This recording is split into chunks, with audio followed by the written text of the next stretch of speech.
Kenny, welcome to the show, man. Hey, gentlemen.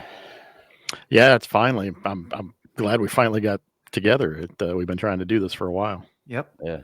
We've been Yeah. planning. We've been planning this, but thanks for coming on. We appreciate it. Yeah, absolutely. Always an honor. Right. So, Kenny, for the listeners, you are Kenney Irish, the crypto-punkologist. Why don't you explain that a little bit, that title? Sure. Yeah. So growing up, I've always had like a major love for monsters, and as I got older, I got more into the cryptid creatures such as Sasquatch and to name that one. And I'm a musician as well, so I've played in different bands, hardcore and punk bands, and my hair's at one point in time was a lot shorter than it is right now. I've actually got it pulled back, so that's why, Okay. it looks the way it does. Right. So I used to kind of wear it more of like a mohawk. And the founder of the group that I'm with, the New York Bigfoot Society, Gary, just said to me one day, he's like, you're like the crypto punkologist. And I was just like, that kind of works, because it's taking my two passions and just kind of combining them and putting them together. And and obviously, I'm trying to sell books as an author too. And, with, so many books coming out every single day and so many different authors, it's kind of hard to stick out too. But I mean, we've gotten to a point now where, again, I mean, you jump online and you punch in the crypto punkologist or the crypto punk, this face pops up now. So there's no denying it anymore. And again, it's just, for me, it's like, I really enjoy the fact that, it's a nickname. And I mean, people kind of call me the crypto punkologist. Usually they just call me by my first name, but it's kind of gotten to a point where, if anybody says, hey, the crypto punk, automatically it's me. I mean, you could say, hey, I know this guy named Kenny, a cryptozoologist, and they're gonna be like, oh, really? Like Ken Gerhard? They're gonna name everybody before me. And then but if they say, no, the crypto punk, they're gonna be like, oh yeah, I know who that guy is. So Right. Kind of helps me stick out a little bit more. So yeah, well, it is catchy. Yeah. When we got started in this, we're on Facebook and Instagram and all that stuff, and you just kept popping up everywhere, and we just saw you everywhere too. So yeah, we're like, we got to check this guy out, see what he's about for sure, and get him on the show. So here we are. My plan worked. Yeah, it did. It did work. You are from Vermont, it says, and now you live in New York. Is that right?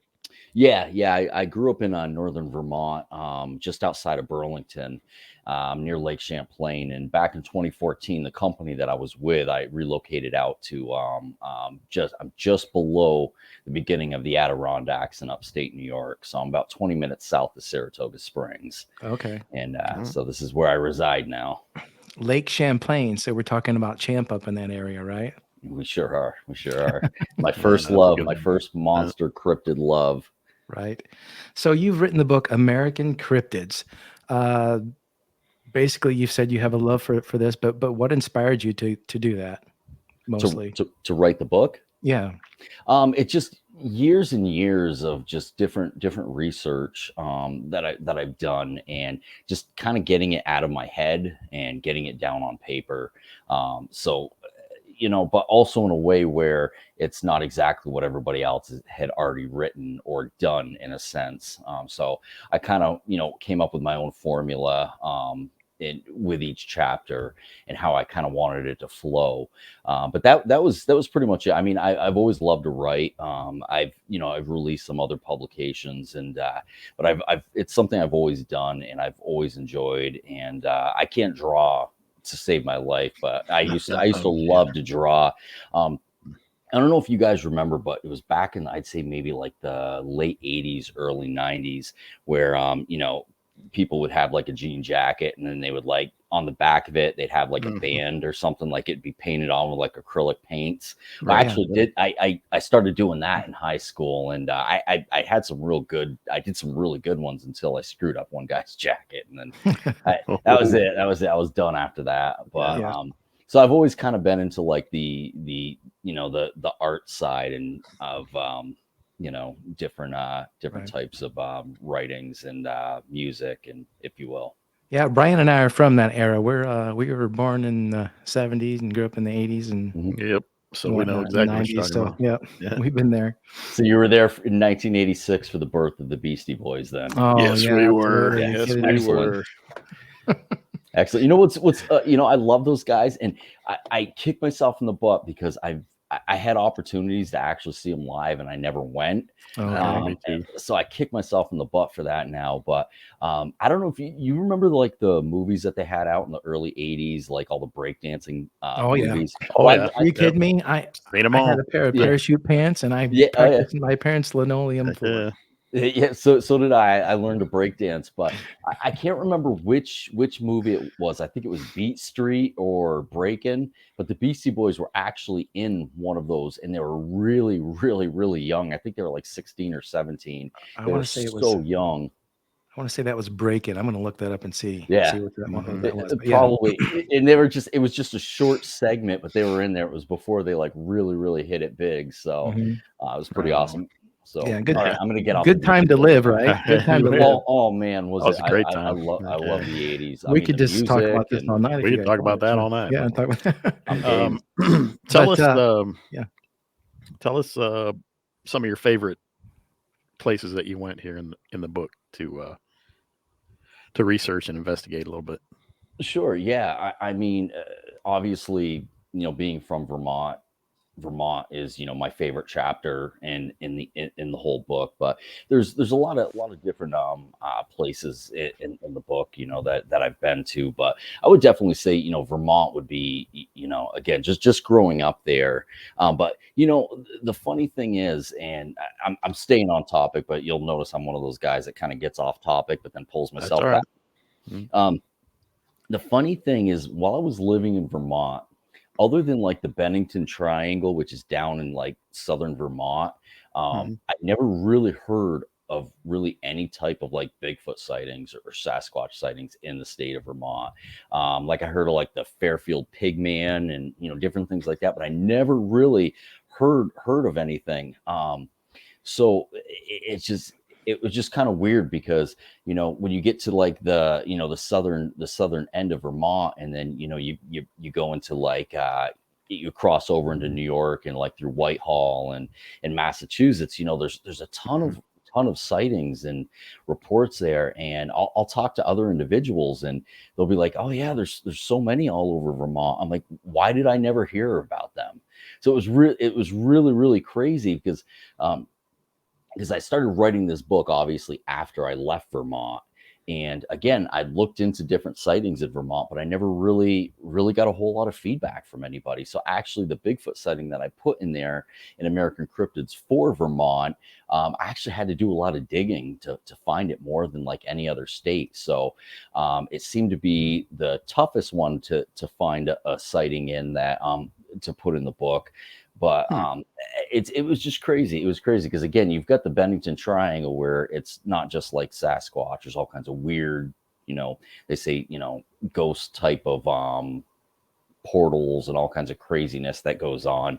But Right. other than that, like from there up, I'd never really ever heard of anything. Right on. I'll just have to edit this out. Sorry, lost my train of thought. Welcome to my world. Right. Yeah, happens all the time. So one of the first encounters or stories that you have in your book that I came across that kind of interested me was the Alaska Kodiak dinosaur. Is that Mhm. something like a Loch Ness monster kind of creature, or what is that? Yeah, yes and no. I mean, from everything that I've read in research, it's like a prehistoric dinosaur that just somehow survived. I don't know how. It Yeah. definitely serpentine in sense, but definitely more of a actual like dinosaur figure type of entity, if you will, or creature, not necessarily entity, but Right. yeah. So I mean, in there was a lot on it, but yet it was kind of all vague too. Because what I've noticed is like doing a lot of the research on the different cryptids, unless it's a popular one, when you look them up, you get the same story every single time. Like it's a couple here or a couple there. It's not like, with Sasquatch or Mothman or, something like that, where you get all kinds of encounters, you get all kinds of activity. So there wasn't a whole lot really to go on, but again, it was a legend, that had been out in a mystery, which that's really what keeps me going in these subjects, is just the mystery of in legend. Like I love anything legend and lore, so Yeah, that is my dog if you guys hear that. that's Oh okay. yeah. We have that a lot. Yeah. One thing that I really like about the format and how you put the book together, Kenny, is how you don't have to pick it up and start from the beginning and read it all the way through. You can go to different parts of the book. I think you break it down by state. Is it Yeah. all Yeah. 50 states in there? Yes. You pretty Yeah. much cover some kind of cryptid being in each state, and I like the fact that there's a lot of different kind of things in there that aren't just Bigfoot. But also in the same sense, you also tell along with there's a lot of Bigfoot sightings in those states as well, and you try to cover that too. So I just like how you format that together. And like I said, you can just be laying in bed, pick up a book, read a couple stories, here and there, and not have to worry about start to finish, so to speak. And you can read it over and over and over too. So I like Yeah, I like yeah. how you said that format. And for it's sure. and it's an easy read. And good, and that was part of the point with it too. Was a lot of the time when I'm reading books, I'm reading them, they're really good books, but a lot of the time it's just kind of like information kind of being thrown at you. And when I wrote the book, I wanted to do it very different. I didn't want to write it in the same the same formula that everybody's already written the books, which that's how it started at first. Like chapter 1 was Wendigo, chapter 2 was Mothman. I'm just like, I want to do something different. I want to make it more personal. So I that's when I decided, I'm going to cover all 50 states, and I'm going to write it as if not you're just reading it like as I'm the author, but I wrote it as like I'm your tour guide, and I'm taking you on a journey Right. across the country, to explore unknown mysteries and different legends. It was a lot more fun writing it that way as well, because I didn't feel like I was just putting in encounters in there that everybody kind of already knew about. And I really again, the format, like it's not a book that you pick up and you learn all kinds of this and that, but yeah, at the same time it opens up with some history on the actual state, which part of the reason for that was anybody who picks up the book, the first thing they're going to do is go right to either their home state or where they're living now, and they're going to look at it, and then they're going to feel like a connection to it, just based off of that. So for me, it was also making it personal in that sense, again, where I'm taking everybody on a journey across the country, exploring the mysterious and the unknown and the legends, as well as hey, you can pick it up as a reader and actually be able to have some type of connection with it too. Yeah, and it's cool because if you're like us, we like to travel around and go to these certain spots where sightings and things have happened, and you kind of spell those out somewhat in the book too. So if you're someone who likes to travel, and you can go to each state and try to find these different creatures Right. that you mentioned in these books. Yeah. But I gotta think it was probably hard on some of these states to do your homework and get some of this information, was it not? It was, I would say, in the end, it didn't turn out to be as hard as I thought it was going to be, because obviously I couldn't get to all 50 states. There's just no way it was going to happen. And I didn't want to be that guy at the end of the chapter to just go on Google and go BFRO, Bigfoot sighting here, put that in there. Again, I didn't want to be that guy. So that's where I had to really brainstorm. How am I going to do this? How am I going to get these encounters? So I did use Google. I went on Google, but I used Google Maps, and I pulled up each state, and I found an area that was covered in forest, and just zoomed in on it and found the closest town to it. And then from there, I just researched that town and pull up, every mom and pop diner, every mom and pop corner store, the barbershop, and just picked up the phone and called them up and said, hey, I'm an author, I'm writing a book, and I heard there's been some sightings in your area.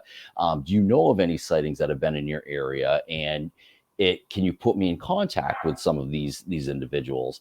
And 9 times out of 10, if the person I was talking to didn't know somebody, like somebody that, like, I'd get a call back like 2 days later, you know, because they'd mentioned the call to somebody, and they're like, well, I know somebody that blah blah blah, and so that's how I was actually able to get the sighting. So what I did was I took 3 sightings from each state, 3 encounters, and how I chose which one I was going to put for each state, because you'll notice at the end of each chapter it's just 1, not 3.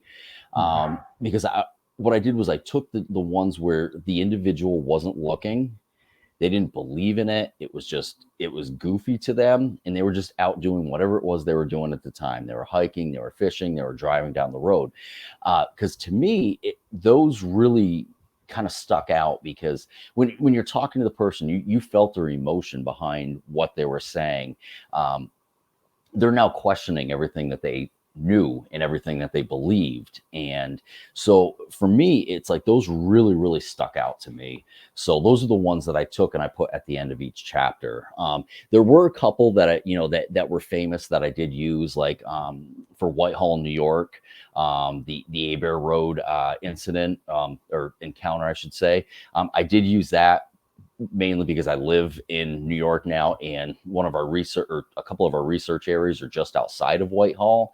But for the most part, every Bigfoot encounter at the end of the book is one that you're pretty much not going to find anywhere else, because I literally had to like do homework and get creative, and again make phone calls, and because I didn't know how I was going to do it. You know, originally it was like I was closing the chapter out. Again, if it was West Virginia, because it starts out, each chapter starts out with the history, then goes into some Native American history and the Native American lore, and then whatever the popular cryptid is for that state. And that's kind of how the chapter was ending. And I'm like, man, I don't know, I feel like it's missing something. It's still missing something. So I had to get really creative. And I came up with that game plan of using, instead of using Google search, using Google Maps. And then it kind of all came together after that.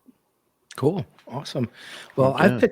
I've picked out a few of the stories in here I want to talk about, maybe if we can, for a little bit here. And I picked out some different kind of cryptids. I don't want to talk about just Bigfoot. Brian, when Brian and I started the show, we said, hey, we don't want to make this the Bigfoot show. We want to make it the cryptid show. Sure. So, and that's another cool reason why we got you on here, because you're not just a Bigfoot guy. You're into all things cryptid. The Kentucky one, the devil monkey. What's your thoughts on the devil monkey? I believe people describing this thing as like a mix between a dog man and a Bigfoot with a tail. I don't know. What is this thing? I have no clue. And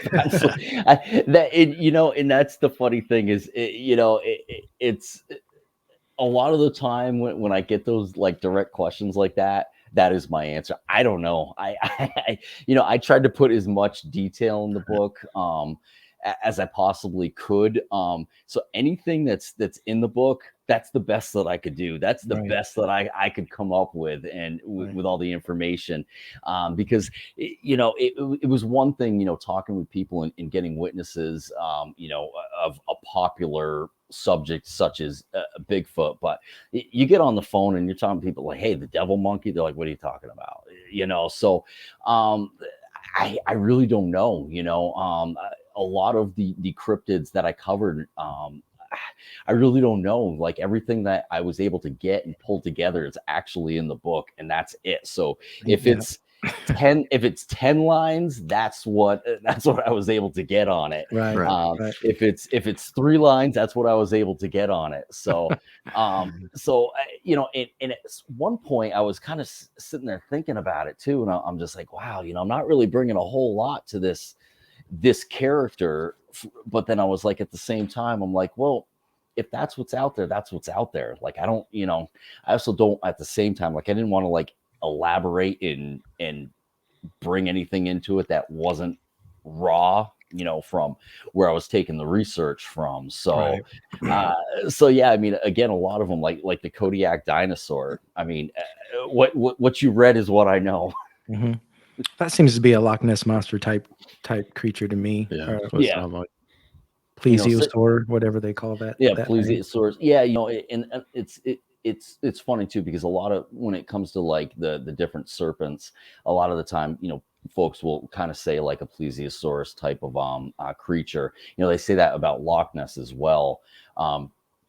Which with Loch Ness, I guess I could maybe see it a little bit more, but when it comes to like the Lake Champlain monster, like with the plesiosaurus, like its back would, when it's up out of the water, like it would be like one hump. But a lot of folks that have witnessed Champ say that there's multiple humps. And with a plesiosaurus too, in order for it to stick its neck way up out of the water like that, it would literally have to turn its body like that, which in return would mean that the hump of its back would actually disappear. So, in growing up on Lake Champlain, a lot of, the pictures that folks have showed me and a lot of witnesses, what they've explained, they always said that there were humps, that there were always humps there. So for me, I think it's, definitely more of like a snake-like serpentine creature.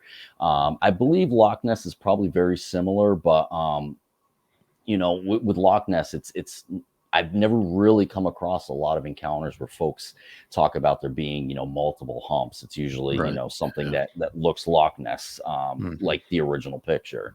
Yeah, that's what I've always heard. Some other ones you have on there is, of course, the Michigan Dog Man. I mean, you can't leave him out. I didn't dare leave him out. We've talked about that before. We have no clue what that is. I guess werewolves are real. So that's where I'm at, and I've always put the Dog Man in like the werewolf realm, because I've searched and I've talked to many different people. I've come up with many different answers, and as far as like Dog Man, I've gotten multiple different answers of where that's actually come from. So at that point in time, that's where I just simplify it and I say, you know what, I'm just going to say werewolf. Yeah, might as well. That's what I think it is. Yeah, I used to watch The Howling when I was a kid and be terrified, but thinking, thank God these things aren't real. Thank God this is just a movie. Well, guess what? Yeah, I watched I think it was The Howling a couple weeks ago. I think it was the fourth movie, where it was like a circus that came into town. I think it was a Howling movie. Yeah. Where the circus came into town, and I think the owner of the circus was like some type of like evil overlord or something like that, and he captured him to have him in the show, and it was really corny, but it was really cool, when he changed to the creature watching it, and all the what's the word, the effects, the special effects that they used, especially for movies from that time. Right, I think that movie was made in 1980. And same with An American Werewolf in London. Yeah, and if you watch those guys when they transform into the special effects were amazing for what they had to deal with. They don't have what we have today. The digital, now it'll be CGI, but CGI. Right. And it's, if you watch it today, it's still scary as hell. To think about. Well, it's like the video Thriller with Michael Jackson, from the early 80s. That's we actually found out how they did a lot of the stuff in American Werewolf in London, because when he was changing, if you remember, like Michael Jackson in the movie at the beginning, like he changed into a werewolf, I believe it was. And he had all these like a cat creature or something. And like it's its skin was bubbling and everything, and snout comes out. Yeah, my dad had it was one of those disc players back in the day. This was like before Betamax, like the actual discs where you could watch a movie, but halfway through you had to flip the disc over. And he ended up buying The Making of Thriller. So if you guys have never actually seen The Making of Thriller, I mean, I have. I recommend watching it. Yeah, it's awesome. And they show like how they did a lot of those special effects, and The Howling. I believe that they received some of that from one of the makeup artists for The Howling. Yeah. Okay, well, I believe it. So all of you younger kids out there that are watching this podcast, listening to it, you get it. Now you have something to go look up. You got homework. Exactly. Watch it for Halloween and get the shit scared out of you. Yes, absolutely. I think I'm gonna go watch it anyway, just to scare myself again. Yeah.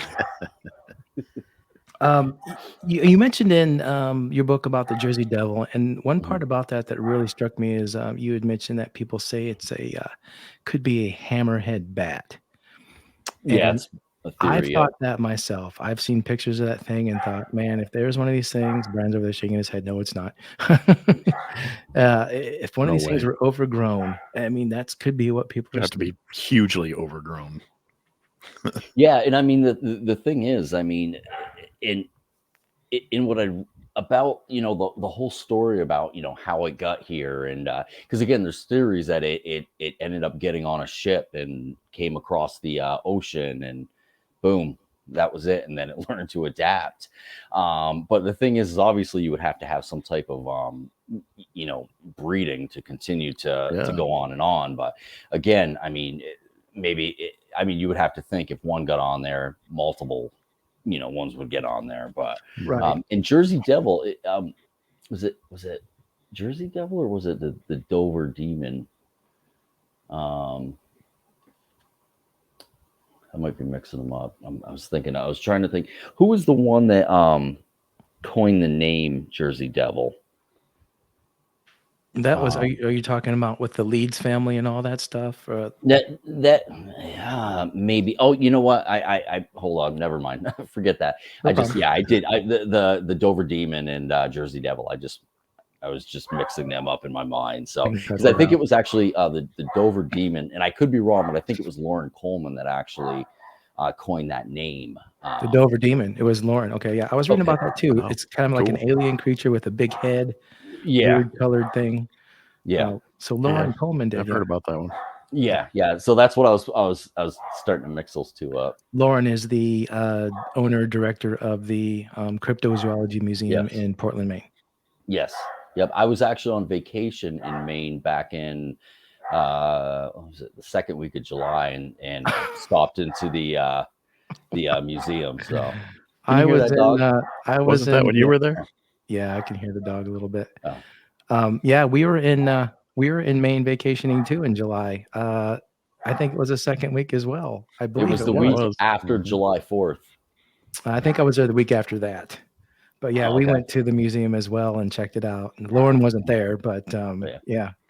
yeah, Yeah, he for sure. wasn't there when I went there. And Nate Brislin, I believe is his name. He works there.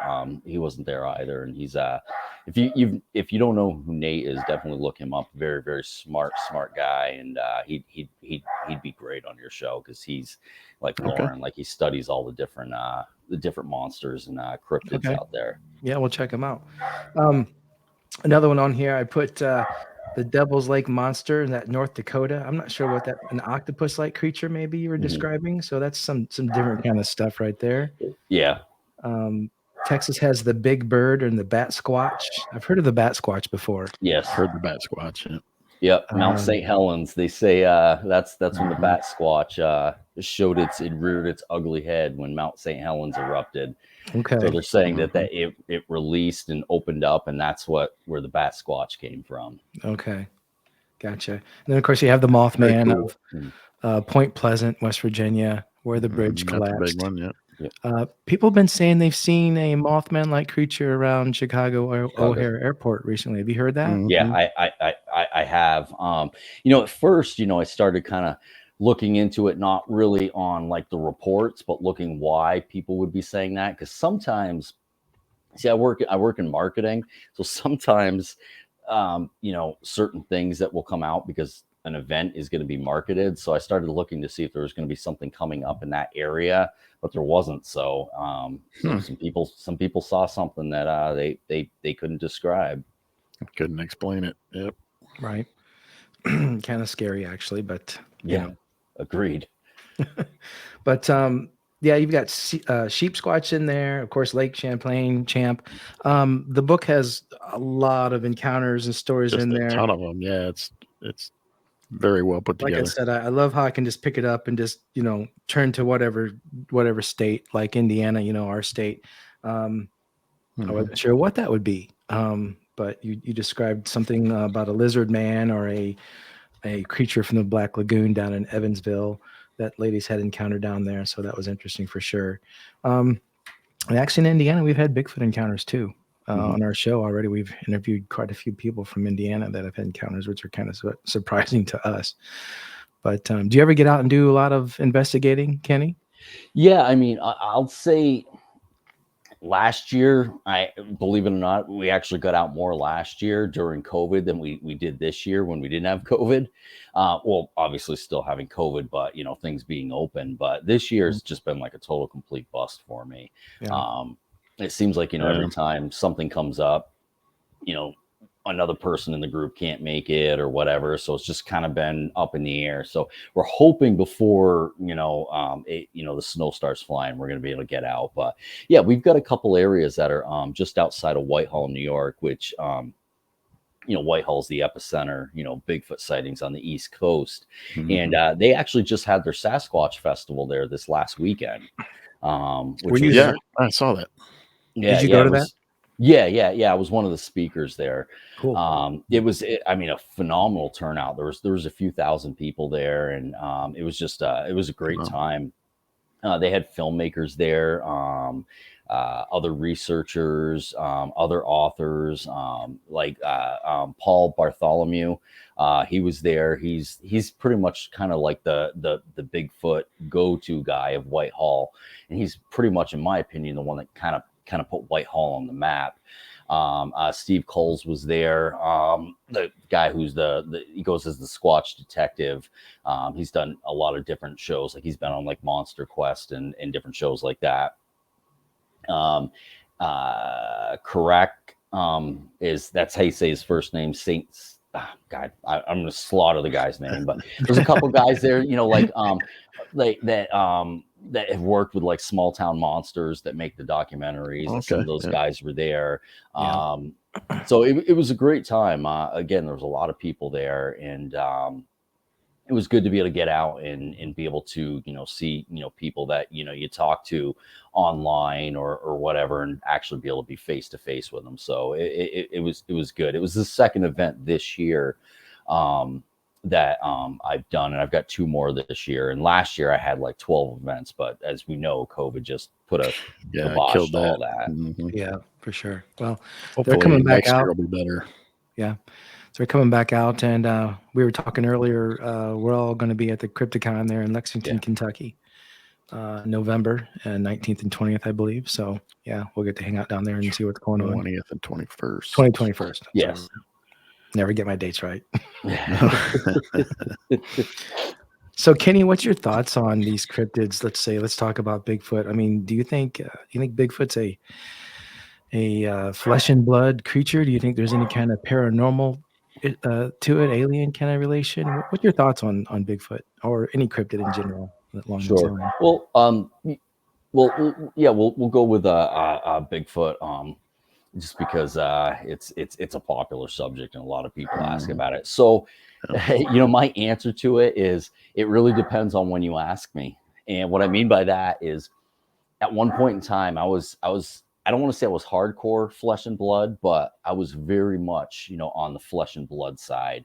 But the more I talk to different witnesses and different individuals that come across as very credible, there's certain things that they will mention that obviously something flesh and blood isn't going to necessarily going to be able to do or actually perform that type of activity. So I don't know. It really, I guess I'm to the point now where at one point in time I was like 90% flesh and blood, and then 10% so I could continue to have conversations with people about other theories. But I don't know. I'm kind of going back. I'm like 65% flesh and blood now. I guess if I had to say between, spirits and ghosts and interdimensional, I would probably side with extraterrestrial on that side because obviously something that's extraterrestrial could still be flesh and blood. Right. So it really, I'm one of those guys where, if I'm going to research, like, I don't want to like go into it like I used to with a bit of an agenda and an idea of what I already want it to be. So now when I'm talking with folks and I'm reading on encounters and looking at different information, I'm just kind of going in with a clean slate every single time. So I don't know. It's you know how it is. You get one answer that makes sense, but now you've got 10 questions to that one Right. answer. Yep. That's Absolutely. the story of this show. So I to be honest with you, as a Christian man too, I know that there is a spiritual world, and I know that there is, the physical world. So, so I believe if we're going to look at all cryptids, I think there's a combination across the board of spiritual, interdimensional, extraterrestrial, and flesh and blood. I've had folks when it comes to the Mothman actually, say to me that they believe it was actually a demon that had come out and shown itself, and so I don't know. I think it's a combination, and until we can actually have one, I guess, right in front of us, and we can actually figure it out. I don't know, but again, it's just at one point in time, I was pretty. I don't want to say I was pretty certain, but I was kind of leaning one way, and now I'm just kind of, I don't know. I mean, it just doesn't. When it starts making sense, then it doesn't make any sense at all. Yeah, you're right. So, yeah. Yeah. The more I've dug into it, the more confused I've gotten. You can't rule anything out, and nobody really knows Right. yet. Hopefully someday we will. And that leads into my next question. Why do you think Bigfoot hasn't been discovered yet if so many sightings are going on out there? Are they that elusive? Is there cover up? What's your opinion on that? I would have to say at this point in time, it may be more of a cover up than elusive. I think elusive, yes, absolutely. They've been, talked about for thousands and thousands of years. So obviously survival skills have, been passed down. But I think maybe more sightings, basically in some areas, depending on, a lot of new neighborhoods being built and forest land being taken down. As far as where was I? I was going somewhere with that. The cover up. We're talking about the cover up. Oh yeah. I mean, I'm not a conspiracy theory guy, but I hear a lot of conspiracy theories, and I keep going back to the simple fact that we've talked about extraterrestrial and UFOs and aircrafts that we couldn't describe why they were there, and then things would get covered up, and and it was a weather balloon, it was this and that. Well, now, I mean, we always knew that there was something going on, even though the government was telling us, nope, this is what it is. Well, now they're out saying, yes, okay, we don't understand what this is, but there are a such thing as unidentified objects that are moving around in the sky. So I'm thinking, it was a matter of time before they were going to actually come out and say that they knew about it. And I think, with a subject like Sasquatch, I think it's the same exact, same exact thing. One of the guys, the founder of the group that I'm with, he had an encounter where I'm a healthy skeptic. So that way I can actually like go into something and again, not convince myself of anything, like I question everything, not in an argumentative way, but I even question myself. The founder of our group is even worse than me. So for him to tell me last January, halfway through January, when he was out hiking, and again, he's a wilderness guy. He hikes miles out in the woods on his day off just to turn around and walk back. Me, I would die doing that. He feels accomplished doing that. So, and so not only that, like he knows, his education is in background is in animal behavior. And so he knows what's in the woods. He's also a hunter. So for him back in January to tell me that, hey, just send me a message that says, I saw a Bigfoot, I just stopped everything I was doing. And I'm like, what are you talking about? And right after he saw that, like he took his phone out, took a picture. And of course, it just shows like, you could see something there, but you can't really 100% make it out. It was far enough away. But he also had the smarts and kept his head together enough that once he said saw it turn around and go up over the side of the cliff, over the hill, he also snapped a picture of where it was originally standing. So that way, because a lot of the time you see this one picture there, and then you never see an after picture to show that, whatever is in that picture isn't there anymore. But right after that, minutes right after that, all of a sudden, out of the blue, again, he's like miles into the Adirondacks. Two forest rangers just show up out of nowhere. And usually when a forest ranger shows up, they just start digging right into you. What are you doing here? What's going on? Blah, blah, blah. It was the other way around. Like Gary had to like talk to them to get information out of them. They're real standoffish. So Wow. Conspiracy theory, I don't know. Were they tracking what he just saw? I don't know. Maybe. They just happen to show up, and again, they normally will go up one side of you and down the other. Ask you what property you're on and this and that, and apparently none of that happened. So Yeah, I don't know, and that's somebody who I know and I trust with my life when I go out into the woods. So I know that he's not BSing me, and again, he's not that type of a person. He's the first person when somebody says, "Hey, listen to this sound. This is a Bigfoot howl." He's like, "No, it's a barred owl." He's the first person to be able to say, "No, I know what this is," because again, that's what his degree's in, and debunking it, huh? yeah. Well, debunking or as we call it, just bringing to light another possibility. Yeah, there you go. Right. So so for him to be able to say that again, I mean, this is somebody who I trust with my life when I go out in the woods, because where I'm weak in that area, I mean, he's like the pro. I mean, if somebody gets lost in the woods, you send Gary out there, he'll come back with them and Jimmy Hoffa. So Yeah. Nice. You guys still looking for I don't Jimmy? know. I got him right here. Yeah. So I don't know, it very well could be some type of a cover up. Again, I mean, for the longest time, UFOs don't exist. It was a weather balloon. There was a reason for it. Well, now they exist. They haven't said, "Oh, what, by the way, there's extraterrestrials flying them around."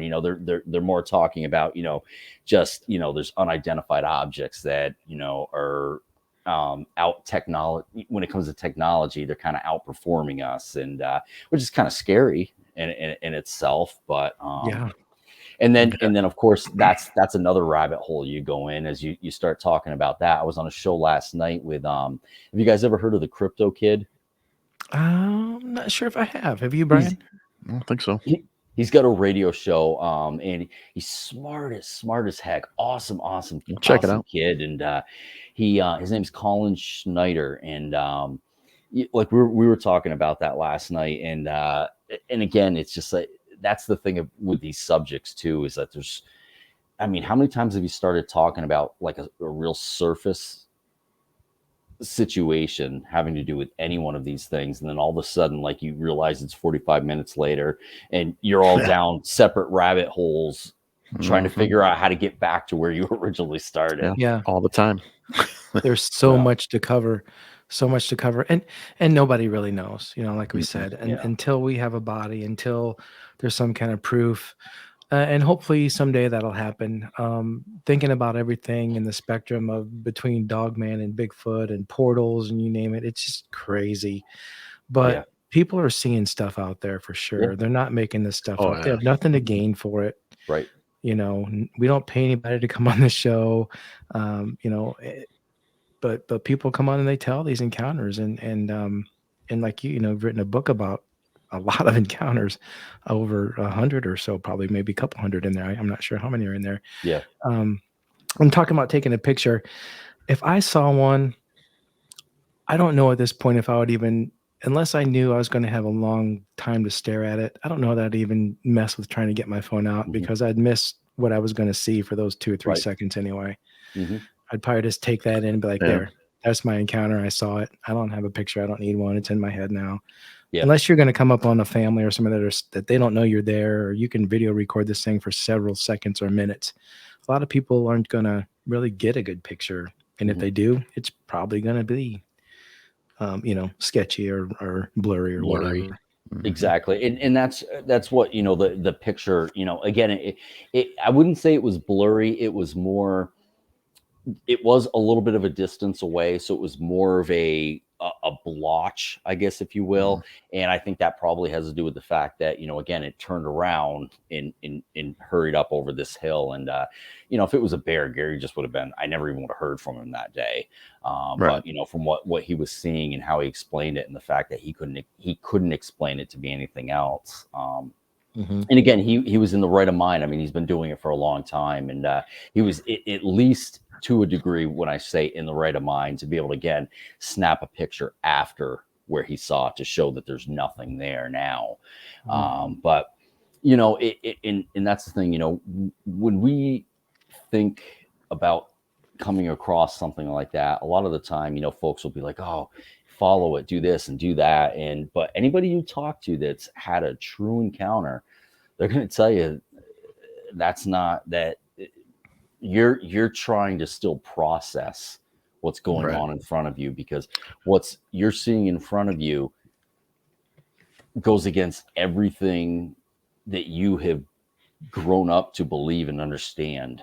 And now there's something there that's just totally out of this world. And that processing it just slows you down, because you don't know what to do. You know what you think you should do, but actually getting it done is totally different. Well, and one thing that I started thinking about was, you're right. We're not programmed to believe in these things. We're told they're monsters. We're told that monsters are out there, the Wolf Man or Frankenstein or whatever, the big hairy man, the booger man. They're monsters, but they're not real. There's books about them. There's folklore about them, which is very interesting. But now you're kind of finding out that maybe these things are real, and that's why people talk about them, and that's why there is folklore and legend about these things. So, and it's a shock to think that, oh my God, monsters are real, but maybe they really are. So Well, one of the questions I get a lot is why do you think that there's so many, reports now? And for me, there were reports like 20 years ago, but not like there are today. And I think some of that has to do with, obviously, technology and social media. But the other thing too is for instance, before I saw the show Ghost Hunters, what I understood ghost hunting to be was the show Ghostbusters, the movie Ghostbusters. And when I can't even remember what year it was that Ghost Hunters came out, like 2001, maybe 2002. And I just happened to come across it on TV, and I'm not a ghost guy. I try to avoid all that at all costs. And I'm like, what is this? So I'm watching it, and I'm like, God, people actually do this. And then all of a sudden, after that, after that show came out and the popularity, to it, all of a sudden, everybody became a paranormal investigator. And I think the same thing really happened. I mean, there were a lot of cryptid monster shows that were mainstream, but didn't make it mainstream like the show Finding Bigfoot did. Like the show Monster Quest, Doug Hishek's the producer and creator of that show. That, I love that show. That's the best cryptid show ever. 100%. Hands down, best cryptid show. Doug, if you're listening, you do an awesome job, and we'll get you on the show too.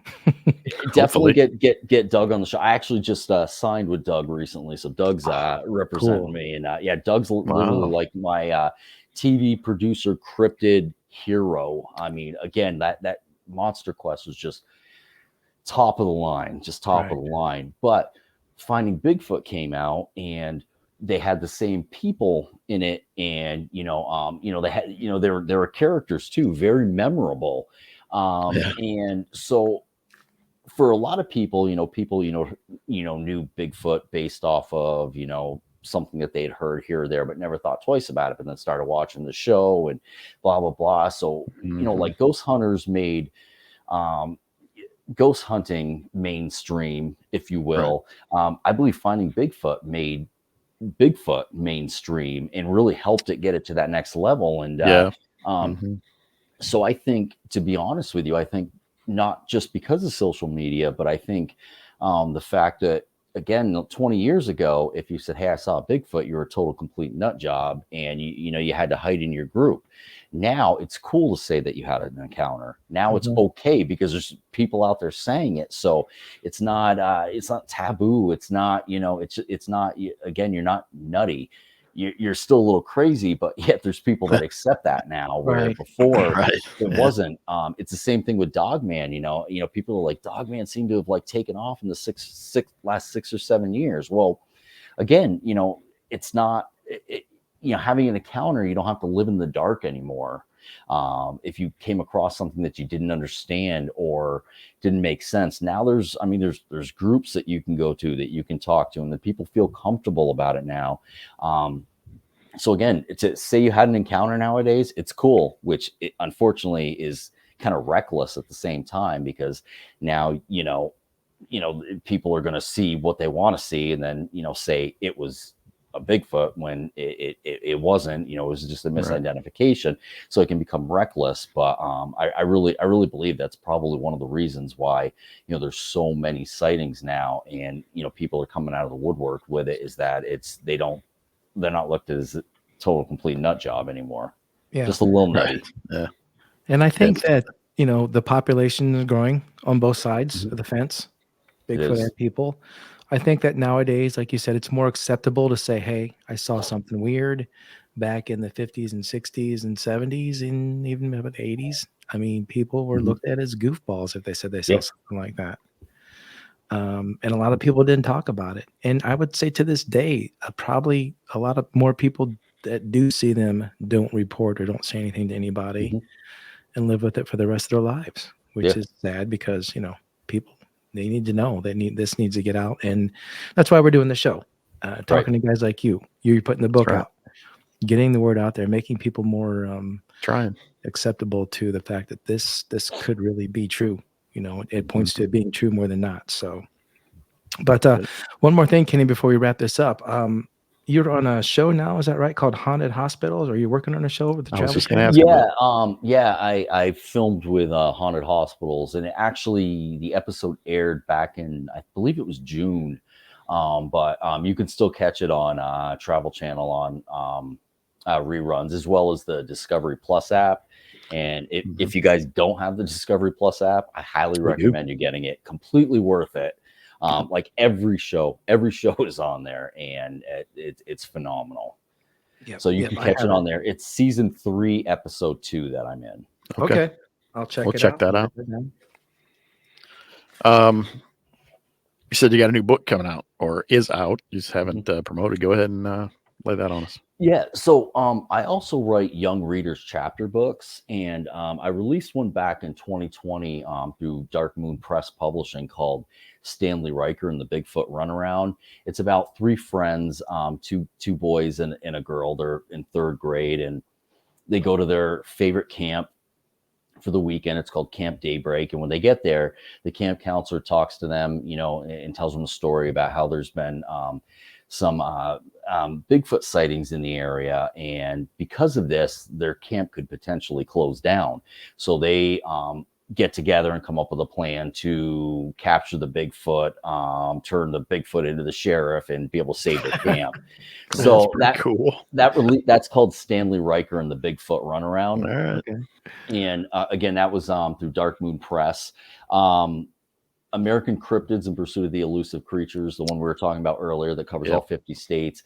That was actually released through Beyond the Fray Publishing, who also represents like Ken Gerhard and a lot of the big names in cryptids and the paranormal. But my second young readers chapter book, it's called Alexandra in the Moonlight Caper. It's the same 3 characters, but what I like to do is I like to change up the main character in it, meaning Stanley Riker was in the Bigfoot book, like he was the main character. In this one, Alexandra actually steps up, and she's the main character in it. She's the voice of it. So one, it kind of that way, if there's a young lady that picks up the book, she doesn't feel like, okay, well, this is just a boy voice through the whole thing. There's a variety there. But it's called Alexandra and the Moonlight Caper, and it's the same three kids. It's a few days before Halloween. They come into their classroom to find out that their teacher is no longer there, that she was pregnant. She ended up having the baby early. Of course, they're in third grade. They never heard of that. And their substitute teacher, she's a real odd looking lady, and her last name's Witchner. And right before Halloween, so in their mind, they think, okay, she's actually a witch that kidnapped their teacher in an attempt to take over the classroom, the school, the town, and eventually the world. So they go out on an adventure to try to get proof to bring to the sheriff, so that way he will come and arrest her, and then they can save their teacher. So that's called Alexandra and the Moonlight Caper. It's out right now, but we haven't been promoting it, and that is actually published through Hanger One Publishing, which is Doug Hishak's publishing company. So we're about to start launching the campaign on it, and the marketing campaign for it. So we're pretty excited about it. I got some little granddaughters. They probably love that book. I'll have to check that out. It sounds cool because you could do a series of these kind of books. Each kid could have his own little encounter with a different kind of thing, or they play that out. I like that. Kind of makes me want to write a book now. Well, there's like I said, there's three of them. So Stanley Riker, there's Alexandra, who she likes to go by Al, and then there's their friend Jay, who goes by Chunks, because in third grade or second grade he threw up on the school bus. Oh, nice. Got the nickname Chunks. So I'm actually working on Chunk's story right now. For the next release. I can't wait to hear what Chunk's story is all about. Let's see what Chunk's up to. Yeah. Gotta love Chunks. Right on. Well, man, we appreciate you coming on and talking to us. Yeah, so much, man. This was fun. It was, and again, like you said at the beginning of the show, finally, we were able to make it happen. Yeah. So, life. Well, you're busy, and then we get busy, and then it's crazy. Are you still out there playing any punk music? That's my last question. I have retired the stages, although I did back in March finally take the step, and I bought a drum set because I always wanted to be a drummer. Always wanted to be a drummer. So that one Christmas, I got a guitar and an amplifier. So I'm like, all right, whatever. So I learned to play the guitar. So every time there was an opportunity to play in a band, it was guitar, or then I ended up, picking up the bass. But so it was always either bass or guitar, and always wanted to play the drums. So I finally just jumped last March, and I got a set now, and I'm learning to play it. And nice. I don't know. Maybe it'll be a second wind. It's not too late. You got Tom connections. Guitar, maybe you guys can get together. Yeah, we could jam out sometime. Well, Brian, you got anything else for Kenney before you let him out of here? I don't think so. Just we really appreciate you coming on finally. And, yeah, man. Yeah, and we'll be watching for your the books. The book is really awesome. And keep doing what you're doing, man. We're enjoying it. To the listeners, it's American Cryptids in Pursuit of the Elusive Creatures, Kenney W Irish. So make sure you get a copy of that out there, and check out his other books as well. And we'll be watching for your up and coming shows, and we'll be looking forward to meeting you and seeing you at Crypticon as well, Kenney. Yeah, it's going to be awesome. Definitely. I know. We're excited. I can't wait. Yeah. They got a great lineup of people there. I'm one of the speakers, but man, I'll tell you, I'm going to be more up, hanging out with. I mean, I'm just so excited about it. Definitely. Next month, I'm going to be in Indiana at DeadCon. That's right. Where's that at? Where's DeadCon at? Fort Wayne, Indiana. What day? Brian, we got to go. Yeah, at least go and hang out. Yeah, it's. I think it's the 15th, 16th, and 17th. But I mean, it's like Ken Gerhard's going to be there. The guys from Ghost Hunters are going to be there. Ghost Hunters International. They're going to have the bass player from Megadeth is going to be there. A bunch of guys that played Jason Voorhees is going to be there. The guys that played Leatherface are going to be there. Yeah, it's going to be awesome. I'm looking forward to it. Kane Hodder was supposed to be there, but he had to back out. He was one of the guys who played Jason, and he also played. Guy. Yeah, and he also played, I believe, Victor Crowley, I think the guy's name is, in the Hatchet movies. I could be wrong, but I believe he was the killer in those movies as well. So, but yeah, there's going to be so many awesome people there. Daniel Kloss is going to be there, the Hinsdale House guy. Yeah, it's gonna be awesome. I see Brian over there with a look of despair because he knows Disappointment. what's going to be going on. I be think we're heading going to out be to in Oregon Oregon that week. Yep. Yeah. Unfortunately, Kenny, I think, but God we're dang going to it. Oregon to do some investigating, Nice. Pacific Northwest. Yeah, we're gonna try and get out while we're up there. But if we don't Awesome. leave too early, we'll definitely can come check it out. Yeah, well, they do it every year, Dead Cons every year. So Okay, cool. That's awesome. Right in Fort Wayne, man. That's not Yeah, far. we're from not us. far. Eric not far at Werner all. is the owner of Dark Moon Press Publishing and the owner of Dead Con. So he's a good guy, real good guy. So Cool. All right. Cool. We'll check it out. Well, man, you have yourself a Awesome. good one, and Yes. appreciate it again coming on. absolutely. Yes, thank you. We'll be in touch and we'll talk and hopefully hear some more stories Absolutely. from you. All right. And Awesome. hopefully we can get you back on here. Yeah, for sure. Yeah, definitely. Without a doubt. Right on, man. Okay, well, you take care and have a good one. All right. Thanks All right, You as again. well. Take it easy. Thanks, man. Okay, cool, man. That was a good recording.